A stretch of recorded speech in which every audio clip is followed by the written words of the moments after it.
की शुरुआत करें। आपको बताएं कि जम्मू कश्मीर में युवाओं तक सीधी पहुंच बनाने की कोशिश में पीपल्स डेमोक्रेटिक पार्टी की सदर महबूबा मुफ्ती ने शनिवार को श्रीनगर में कथ बात नाम का नौजवानों से जुड़ा इंटरेक्टिव प्रोग्राम लॉन्च किया। इससे पहले ही सेशन में सैकड़ों नौजवान स्टूडेंट, जॉब सीकर्स, प्रोफेशनल्स और एंटरप्रेन्योर्स शामिल हुए और बेबाकी से अपने मुद्दे रखे। महबूबा मुफ्ती ने कहा है कि आज सबसे बड़ी ज़रूरी बातचीत और समझ। उन्होंने साफ कहा है कि मैं तैयार हल के साथ नहीं बल्कि सुनने आई हूँ। जब बातचीत के दरवाजे बंद हों तो कम से कम हमें अपने ही आवाम की आवाज़ को सुनना चाहिए। सेशन में बेरोज़गारी, सियासी हिस्सेदारी की कमी, प्राइवेट सेक्टर में महदूद मौके और स्टार्टअप्स के सामने रुकावट जैसे मुद्दे अहम रहे। पीडीपी अब इस प्रोग्राम को कई ज़िलों में ले जाएगी और हर जगह से मिलने वाले मशवरों को मिलाकर आने वाले हफ्तों में पॉलिसी मेकर्स के लिए ठोस सिफारिशें तैयार की जाएंगी। लेकिन जमात इस्लामी आज देख लें, इनके बच्चे स्कूल बंद हैं। वजीर दिफा राजनाथ सिंह ने बॉर्डर रोड्स ऑर्गेनाइजेशन यानी कि बीआरओ के 125 अहम मंसूबों का इफ्तिताह किया और उन्हें मुल्क को वक्फ किया है। इन मंसूबों में 28 सड़कें, 93 पुल और 4 दीगर स्ट्रेटेजिक कंस्ट्रक्शन वर्क शामिल हैं। ये मंसूबे 7 रियासतों और 2 यूटी में पूरे किए गए हैं, जिसमें लद्दाख, जम्मू कश्मीर, अरुणाचल प्रदेश, सिक्किम, हिमाचल प्रदेश, उत्तराखंड, राजस्थान, मगरबी बंगाल और मिजोरम शामिल हैं। अहम कामों में लद्दाख में 920 मीटर के श्योक टनल एंड कवर सुरंग शामिल है, जो लैंडस्लाइड और एवलांच वाले इलाकों में भी हमवार आमदोरफ्त यकीनी करती है। राजनाथ सिंह ने बीआरओ की तारीफ करते हुए कहा कि ये मंसूबे आर्म फोर्स की ऑपरेशनल इफिशिएंसी बढ़ाएगी, रसद सहूलियत सुधरेंगी और सरहदी इलाकों में सामाजिक माली तरक्की तेज करेगी। उन्होंने बीआरओ मुलाजमीन की बहादुरी, डेडिकेशन और मुश्किल हालात में काम करने की पेशेवर सलाहियत की भी तारीफ की। उन्होंने बताया कि इन 125 मंसूबों की कुल लागत तकरीबन 5,000 करोड़ रुपए है और ये अब तक की सबसे बड़ी कीमत वाली ओपनिंग सीरीज है। आज जम्मू कश्मीर, चंडीगढ़, राजस्थान, हिमाचल प्रदेश, उत्तराखंड, सिक्किम, पश्चिम बंगाल, अरुणाचल प्रदेश और मिजोरम में भी अन्य परियोजनाएं राष्ट्र को समर्पित की गई हैं। मुझे बताया गया है कि लगभग 5,000 करोड़ की लागत से पूरे हुए ये 125 प्रोजेक्ट्स बीआरओ के इतिहास में अब तक का सबसे हाईएस्ट वैल्यू इनॉग्रेशन। साथियों, पिछले कुछ वर्षों में बीआरओ ने जिस तेजी से और जिस इफिशियंसी से किया है, उसने नेशनल डेवलपमेंट को भी बड़ी तेजी प्रदान की है। इंडिजिनस सॉल्यूशंस के माध्यम से कॉम्प्लेक्स प्रोजेक्ट्स को भी सफलतापूर्वक पूरा कर बॉर्डर रोड ऑर्गेनाइजेशन आज कम्युनिकेशन और कनेक्टिविटी के पर्याय के रूप में भी उभर चुका है। साथियों, मानवता के समूचे इतिहास पर अगर हम नजर डालें तो कम्युनिकेशन और कनेक्टिविटी ने सभ्यताओं, समाजों और विचारों के विकास में केंद्रीय भूमिका निभाई है। नाजरीन, आप सभी देख रहे जी मीडिया जेन के लद्दाख। आज रक्षा मंत्री राजनाथ सिंह ने जो है वर्चुअली डेडिकेट और इनोग्रेट किया है 125 स्ट्रेटेजिकली जो सिग्निफिकेंट इंफ्रास्ट्रक्चर जो बीआरओ द्वारा। और आपको बता दूं, इसमें जो है 28 रोड्स है, 93 ब्रिजेस है और 4 जो है स्ट्रेटेजिक इंफ्रास्ट्रक्चर जो प्रोजेक्ट्स हैं। और ये जो है 7 स्टेट्स में है, 2 यूनियन टेरिटरीज में है, इंक्लूडिंग लद्दाख एंड जम्मू कश्मीर। और अगर स्टेट्स की बात करें तो अरुणाचल प्रदेश, सिक्किम, हिमाचल, उत्तराखंड, राजस्थान, वेस्ट बंगाल और मिजोरम में है। और अगर अलग अलग रोड्स की बात करें तो रोड जो है 2 जम्मू में है, 8 लद्दाख में है, 4 राजस्थान, 10 अरुणाचल प्रदेश, उसी तरह 2 सिक्किम, 1 वेस्ट बंगाल और 1 मिजोरम में है। और साथ ही साथ अगर हम ब्रिज की बात करें तो ब्रिज जो है 20 जो है जम्मू कश्मीर में है, 28 जो है लद्दाख में है, 7 उत्तराखंड में है, 7 हिमाचल प्रदेश में, 20 उसी तरह अरुणाचल प्रदेश में, 8 सिक्किम में, 1 वेस्ट बंगाल में और 2 जो है मिजोरम में है। और सबसे जो महत्वपूर्ण जो है इसमें जो अगर आज के इनॉग्रेशन की बात करें जो वो जो है 920 मीटर का जो स्ट्रेटेजिक जो है कट एंड कर्व जो है शायोग टनल है, जो बहुत ही महत्वपूर्ण जो टनल है, खासकर हम आर्म फोर्स की अगर बात करें तो ये ऑल वेदर कनेक्टिविटी रहेगी। ये जो टनल जो है वो बहुत ही महत्वपूर्ण रहेगी। और जिस तरह से जो है सभा को संबोधित करते हुए रक्षा मंत्री द्वारा जो है प्रोत्साहित किया गया, जैसे बीआरओ के हर कर्मचारियों को हेडेड बाय डीजी बीआरओ द्वारा जो उनको उनके काम को जो है सराहा गया। और साथ ही साथ उन्होंने ये भी कहा है कि ये जो प्रोजेक्ट 125 प्रोजेक्ट जो है वो तकरीबन 5,000 करोड़ के लागत से बनाया गया। और जो उन्होंने कहा है कि ये अब तक के हाईएस्ट वैल्यू जो है इनॉग्रेशन जो रहा है। बने रहे जी मीडिया जैन के लद्दाख के साथ मैजिक मितले से। वज़ीर दिफा राजनाथ सिंह ने बॉर्डर रोड ऑर्गेनाइजेशन के जरिए बनाए गए बरनाई ब्रिज और पुराना तुलैल ब्रिज का ऑनलाइन इफ्तिताह किया। ये दोनों पुल तुलैल गुरेज इलाके की एक अहम सड़क पर बने हैं। सरकार का कहना है कि ये पुल सरहदी इलाके में इंफ्रास्ट्रक्चर मजबूत करने की सिमत में एक बड़ा कदम है। इससे आर्मी की आवाजाही आसान होगी और मकामी लोगों को बेहतर सड़क सहूलत मिलेगी। मकामी लोगों का कहना है कि ये पुल उनकी बहुत पुरानी मांग थी। सर्दियों में इलाका अक्सर बाकी जगहों से कट जाता है, इसलिए इन पुलों के बनने से ट्रैफिक में काफ़ी सुधार होगा। डीडीसी तुलैल राजा एजाज अहमद ने वजीर दिफा का शुक्रिया अदा किया और कहा कि यह कदम सरहद पर रहने वाले लोगों की दिक्कतें कम करेगा। एमएलए गुरेज नाजिर अहमद गुरेजी ने भी प्रोग्राम में हिस्सा लिया। उन्होंने कहा कि सरकार और बिकॉन लगातार इस इलाके में सड़क और पुल जैसी सर्विसेज को बेहतर बनाने पर काम कर रहे हैं। इन पुलों से व्यापार, रोजगार और लोगों की आमदोरफ्त में आसानी होगी। बीआरओ अफसरान के मुताबिक पुल इलाके की जोग्राफियाई हालात को ध्यान में रखकर जदीद तरीके से बनाया गया है। लोगों ने खुशी जताई और उम्मीद है कि मुस्तकबिल में भी ऐसे तरक्याती काम जारी रहेंगे। आज हमारा जो तुलैल ब्लॉक है, तुलैल ब्लॉक के लिए एक आज हिस्टोरिक डे है। हमारे honourable defence minister Rajnath Singh ji ने आज 2 बड़े ब्रिज जो तकरीबन 18 करोड़ की लागत से तैयार हुए, उनका आज इनाग्रेशन किया और बाज़ाब्ता तौर आवाम के नाम वक़ुफ़ किया। मैं अपनी तरफ से यहाँ के इस दूर दराज इलाके तुलैल के अवाम की तरफ से हमारे honourable defence minister Rajnath Singh ji का तहे दिल से मशकूर हूँ। रामबन जिले के बगलिहार बांध के गेट खोले जाने से चिनाब नदी का वाटर लेवल बढ़ गया है। इसे देखते हुए जिला इंतजामिया ने नदी किनारे रहने वाले लोगों के लिए अलर्ट जारी कर दिया है। पुलिस और एसडीआरएफ की टीमें भी पूरी तरह तैनात कर दी गई ताकि लोगों को वक्त पर वार्निंग दी जा सके और ज़रूरत पड़ने पर उन्हें महफूज मकामात पर पहुँचाया जा सके। बढ़ते पानी के बीच में टीमें लगातार हालात पर लगातार नज़र बनाए हुए हैं ताकि बाढ़ से बचाव किया जा सके और बांध से जुड़ी हिफाजत को यकीनी बनाया जा सके। मैं जसवंत सिंह एसडीआर इंचार्ज। सुबह 8 बजे के हम लगे हुए जहाँ तो सिविल पब्लिक को किसी को पानी के आगे नहीं जाने देना है। जब तक पानी कम नहीं होगा तब तक हम यहीं पे खड़ी हमारी टीम। जो भी कोई सिविलियन आता जाता है उनको पीछे कर देना है। तो कब तक सर यहाँ पे जो लोगों को बताया गया एडमिनिस्ट्रेशन की तरफ से कि चुनाव के नज़दीक नहीं आना है? अब जब तक पानी कम नहीं होगा तब तक इधर ही खड़े, हम किसी को आगे जाने नहीं देना है। यहाँ पे जम्मू कश्मीर पुलिस भी है? हाँ बिल्कुल, जम्मू की भी पुलिस भी है, सारी है, एडमिनिस्ट्रेशन भी खड़ी है इधर सारी। जैसे हमें एडमिनिस्ट्रेशन और पुलिस की तरफ से पता चला कि डैम का पानी छोट है, हमारी टीम मौके पर आ गई। लोगों को अपील की कि चुनाव के नज़दीक कोई ना आए। जब तक पानी कम नहीं होगा हमारी टीम मौजूद रहेगी इधर ही चुनाव के किनारे। पूरी एडमिनिस्ट्रेशन और पुलिस भी हमारे साथ है। जब तक ये इस पानी का लेवल कम नहीं होगा तब तक हम इधर ही रहेंगे। तो अभी पानी बढ़ेगा सर मजीद या? नहीं, अभी नहीं, अभी और ज़्यादा नहीं, इससे ज़्यादा नहीं बढ़ेगा। तो पहले से ही लोगों को बताया? हाँ बिल्कुल, पहले से सुबह 8 बजे से किया गया, लोगों को बताया गया, सायरन के अनाउंसमेंट की गई, सायरन बजाया गया तो लोगों को पीछे हटाया गया।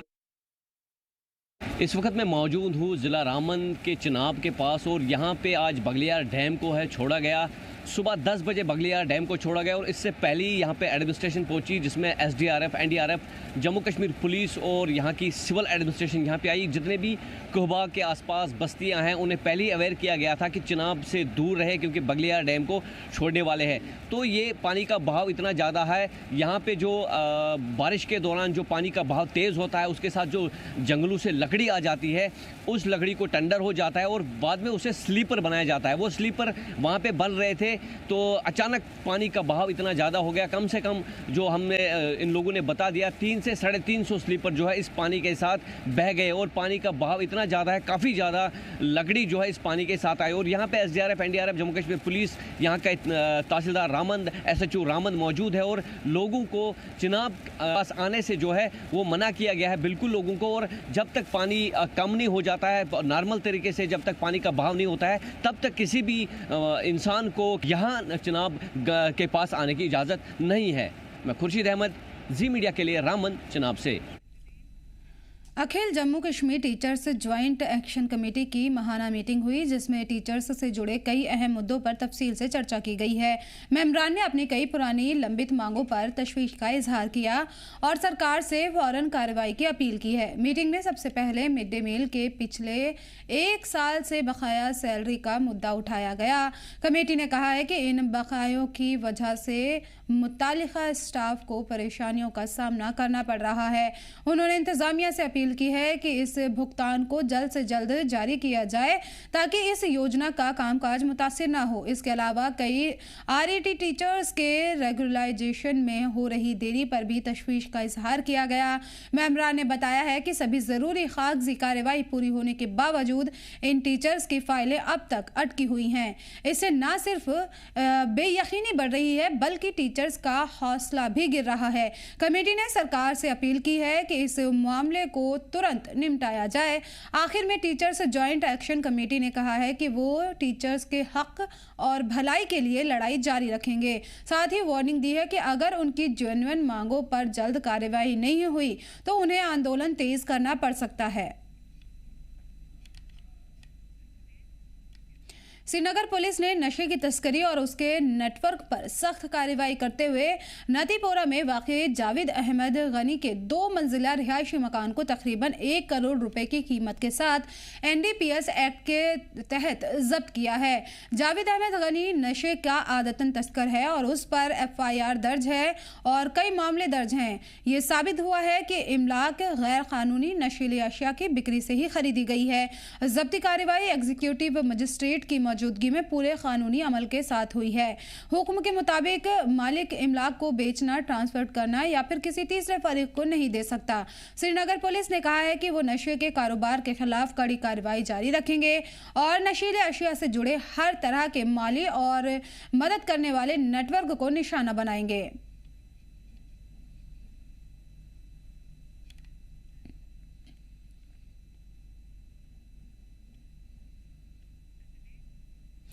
कुलगाम जिले के खावेत्री रतवतन असनूर के रिहायशियों ने इंतजामिया की दहाइयों पुरानी नज़रअंदाजी पर फिक्र का इजहार किया है। उनका कहना है कि गांव में सड़क की कमी उनकी आम जिंदगी को बेहद मुश्किल बना रही है। मकामी लोगों ने बताया है कि खासकर सर्दियों में आमदोरफ्त तकरीबन नामुमकिन हो जाती है। तलबा, मरीजों और बुजुर्गों को इससे सबसे ज़्यादा परेशानी का सामना करना पड़ता है। रिहायशियों ने DC कुलगाम और कैबिनेट वजीर सकीना से फौरी मदाखलत की मांग की और गुजारिश की है कि गांव तक सड़क कनेक्टिविटी यकीनी की जाए। 3 महीना हो गया मेरे को सर्जरी आई है, हार्ट पेशेंट था। अच्छा हार्ट अटैक हो गया था। फिर ये कंधों पर लेकर गया, लेकर यहाँ आता रहा, यहाँ गिर जाते यहाँ गिर जाते थे। 4 पाइप है, रास्ता नहीं जाता क्योंकि हम हर काम में नज़रअंदाज किए जाते हैं। कोई भी काम होता है गवर्नमेंट की तरफ से हम नज़रअंदाज किए जाते हैं। हमारे को किसी काम, किसी फ़ायदे का आज तक कोई फ़ायदा नहीं मिला है। खुदा के नाम, क्योंकि इन्हीं लोगों के वसादत से आप लोग ऊंची ऊंची कुर्सी में पहुँचे हैं। वो तो वो रास्ते में अपना दम तोड़ देता है। किस तरह आप उनको रोड तक? हम उनको 4 पाई पे 10-12 आदमी जमा करके देते। 4 पाई का रास्ता भी यहाँ पे नहीं है। फिर इन्हीं गरीब लोग, इन गरीब आवाम की वजह से इन्हीं लोगों ने आपको वोट दिया है, क्योंकि उसी की बदौलत आप वहाँ पहुँचे। ये लोग आपकी वसादत से भरपूर अपील करते हैं कि बराए करम हमारी इस मांग पर पूरा तवज्जो दिया जाए। 21वीं सदी के इस दौर में भी कुछ ऐसी बस्तियां, कुछ ऐसे गांव हैं जो बुनियादी सहूलियात से महरूम है। आप जी मीडिया देख रहे हैं, मेरा नाम फयाज जमाल भट्ट है। आपको बता दें कि इस वक्त हम जिला कुलगाम के एक दूर दराज इलाके में पहुंचे। इसे काऊ टकरी आसनूर कोरल गोजर बस्ती कहते हैं। और आपको बता दें कि मेरे पीछे आप देख रहे हैं कि यहाँ पर जो बाशिंदगान है वो जमा हुए हैं, जिसमें अगर हम बात करें नौजवान, बच्चे, बुजुर्ग से बात करते हैं कि ये यहाँ पे क्यों जमा हुए हैं। आपका क्या नाम है? मेरा नाम शबीर अहमद शेख है। कहाँ रहते हैं शबीर साहब? मैं काऊ टकरी में रहता हूँ। काऊ टकरी रेवटन हमारी गुजर बस्ती है। तो मैंने आपसे फ़ोन पे कॉल की, तो शुक्रगुजार हैं हम आपका फयाज साहब कि आपने हमारे फ़ोन की बहुत अहमियत से समझा, तो हमारे पास आ गए कीमती वक्त अपना मद्देनज़र रख के यहाँ पे पहुँच गया। ये शबीर साहब हमारी जिम्मेदारी है, क्योंकि अगर हम अपने आप को कहते हैं कि हम चौथा पिलर हैं, तो ये अपने आप पे हम फ़ख्र भी समझते हैं कि आप जैसे लोगों की आवाज़ बन के हम सामने आते हैं, और ताकि आपकी बात जो है वो सरकार तक पहुँचे। अब मसला बता दीजिएगा क्यों जमा हुए? मसला तो यही है फयाज साहब कि हमारे को रोड नहीं है। सबसे पहले अफसोस की बात है कि आज गली गली हर जगह में रोड है, एक एक दो दो रोड। उन जगहों पे रोड पहुंच के यहाँ पे कोई अंदाज़ा ही नहीं था। लेकिन बदकिस्मती से कहना पड़ता है हमारी काऊ टकरी रेवटन गुजर बस्ती में हमें रोड नहीं है। सबसे ज़्यादा अगर मुश्किलात है हमारी कोई, तो वो रोड ही की है। हम ये खास कर डीसी साहब से और सकीना इतू मैडम जी जो हमारे यहाँ के मिनिस्टर साहब हैं, उससे हम ये रिक्वेस्ट करना चाहते हैं ऐसे हमारे लोगों पे नज़रसानी की जाए, क्योंकि हम हर काम में नज़रअंदाज किए जाते हैं। कोई भी काम होता है गवर्नमेंट की तरफ से हम नज़रअंदाज किए जाते हैं। हमारे को किसी काम, किसी फ़ायदे का आज तक कोई फ़ायदा नहीं मिला है। शबीर साहब यहाँ पे बता दीजिएगा, क्योंकि अब मौसम सरमा शुरू हो चुका है। आप जो हैं एक जंगल के दामन में ये बस्ती आबाद है, पहाड़ के दामन में ये बस्ती आबाद है, तो बर्फ़बारी भी काफ़ी ज़्यादा होती होगी यहाँ पे। तो आप मुझे बता दीजिएगा बर्फ़बारी के दौरान क्या करते हैं, किस तरह अगर कोई बीमार होता तो किस तरह आप उनको अस्पताल पहुँचा? देखिए सर, अगर यहाँ पे बीमार हो जाता तो यहाँ पे बर्फ़ 2, 3, 4 फुट की नहीं गिरती। ये तो आप बाखूबी जानते हैं। यहाँ पे कम से कम जब बर्फ़ गिरती है तो 10-12 फुट की बात करूँ तो 8-10 दिन के लिए यहाँ हमसाई का कोई अता पता नहीं लगता, इतनी बर्फ गिरती है। ये पहाड़ी इलाका है, तो अगर यहाँ पे कोई बीमार हो जाए तो नामुमकिन बात है, किसी की किस्मत हो तो वो कहीं रोड तक पहुंच जाता है, ना हो तो वो रास्ते में ही अपना दम तोड़ देता है। किस तरह आप उनको रोड तक पहुंचा? हम उनको 4 पाई पे 10-12 आदमी जमा करके इधर उधर, 4 पाई का रास्ता भी यहाँ पे नहीं है, 4 पाई पे यहाँ से उठा के रोड तक ले जाते, यहाँ तक वहाँ तक गाड़ी पहुँचती तो नामुमकिन है किसी की ज़िंदगी हो वो बच जाए, तो वरना रास्ते में बहरहाल लोग यहाँ मरते हैं। आप लोग बखूबी अपनी आंखों से देख रहे हैं यहाँ पे कौन से मुश्किलात हैं। अब क्या अपील रहेगी इसी के साथ साथ जो यहाँ की MLA हैं, इस वक्त कैबिनेट मिनिस्टर है सकीना इतू से क्या अपील करना चाहिए? हमारी तो यही अपील है उनसे, हमें रोड दी जाए। सबसे पहला हमारा आम मसला है रोड का, हमारे को रोड दी जाए। खासकर हम डीसी साहब से रिक्वेस्ट करते हैं, मैडम शकीना जी से भी हम रिक्वेस्ट करते हैं कि सबसे पहले हमारे को रोड दिया जाए। जब रोड होगा तो फिर सब काम मुकम्मल है, जब रोड नहीं होगा तो सारे काम मेरे को लगता है अधूरा है। बड़ी हैरानी हो रही है, और क्योंकि इस जदीद तरीन दौर में भी आप बखूबी देख रहे हैं कि ये बस्ती जो है अभी भी सड़क से जो है महरूम है। और जिस तरह आपने इनकी दुख भरी कहानी जो है सुनी है, कह रहे हैं कि जब बर्फबारी होती है 5-6 फुट नहीं बल्कि 7-8 फुट तक यहाँ पे जो है रिकॉर्ड की जाती है। और इनका ये कहना है कि उस दौरान अगर कोई बीमार हो जाता है तो ये उसकी खुशकिस्मती है कि अगर वो बच जाए। और ये कह रहे हैं कि कंधों पे उस मरीज़ को हम ले जाते हैं ताकि वो जो है सही वक्त पर जो है अस्पताल पहुँचे। और कहते हैं कि शायद कि उतर जाए तेरे दिल में मेरी बात। और मैं उन लोगों से भी यही कहूँगा जो बड़ी बड़ी कुर्सियों पर बैठे हुए हैं, चाहे वो हमारे अफसरान हैं या हमारे लीडर्स हैं, उनसे मेरी यही गुजारिश है कि इनकी फरियाद सुन लीजिएगा, क्योंकि इन्हीं की वजह से जो है आप किसी आला मुकाम तक पहुंचते हैं। और ये जो हैं जिस तरह ये मांग भी कर रहे हैं, मेरे साथ कुछ और दोस्त हैं, इनसे बात करते हैं। जनाब क्या नाम है आपका? मेरा नाम बाजुद्दीन पसवान। कहाँ रहते हैं बाजुद्दीन साहब? काऊ टकरी आसनूर में रेवटन। क्या मसला है, क्या अपील करना चाहेंगे? हमारी इतनी अपील है आपकी वसादत से कि आपका शुक्रगुजार हैं हम, और हमारी यही अपील है कि हम आला हुकाम से ये अपील करते हैं, ख़ासकर MLA साहिबा मैडम सकीना इतू साहिबा से, DC साहब से और बाकी एडमिनिस्ट्रेशन से भी यही हमारी अपील है कि बराए मेहरबानी, बराए करम हमारी इस रोड की तरफ पूरी तवज्जो दी जाए, क्योंकि इस गरीब बस्ती का खुदा के बगैर और कोई सहारा नहीं। हमारा अगर यहाँ कोई बीमार पड़ता है, हमारी कोई माँ बहन अगर बीमार होती है, डिलीवरी केस होता है, खुदा की कसम रास्ते में ही वो दम तोड़ जाती है। आज तो बाहर का मौसम है, आज तो किसी रास्ते से भी हम कहीं भी जा सकते हैं, मगर बर्फ़ के मौसम सरमा में यहाँ से कंधों पे उठाकर सड़क तक ले जाना बहुत दुश्वारी और बहुत मुश्किल की बात है।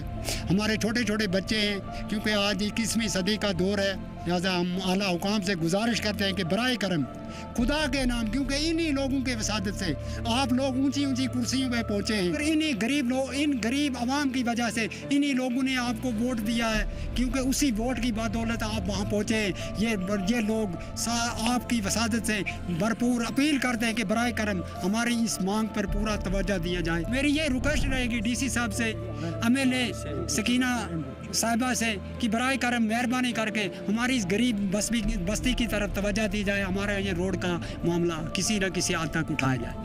नाज़रीन मतलब जिस तरह आप बखूबी देख रहे हैं कि इसके चेहरे पे भी साफ गुस्सा नज़र आ रहा है, और गुस्सा जायज़ है, क्योंकि हम बार बार कहते हैं कि जहां आग लगती है वही बस्ती जानती है। और कुछ मज़ीद दोस्त हैं, क्योंकि अगर हम बात करना चाहें तो तकरीबन घंटों लगेंगे, लेकिन मकसद की बात इस दोस्त से करना चाहेंगे। क्या नाम है आपका? जी मेरा नाम नूर हसन चीची। कहाँ रहते हैं नूर साहब? मैं रेवटन में रहने वाला हूँ। क्या कुछ कहना चाहेंगे? जी हम कहना चाहते हैं ये कि हमारे यहाँ रोड की प्रॉब्लम है, हमारे यहाँ रोड नहीं है, क्योंकि हमारे यहाँ बूढ़े बच्चे अक्सर माँ बहनें बीमार हो जाती हैं। अगर हम कंधे पे उठाएं तो जो एग्रीकल्चर कुनाल है उसके दामन से हम नहीं गुजर सकते।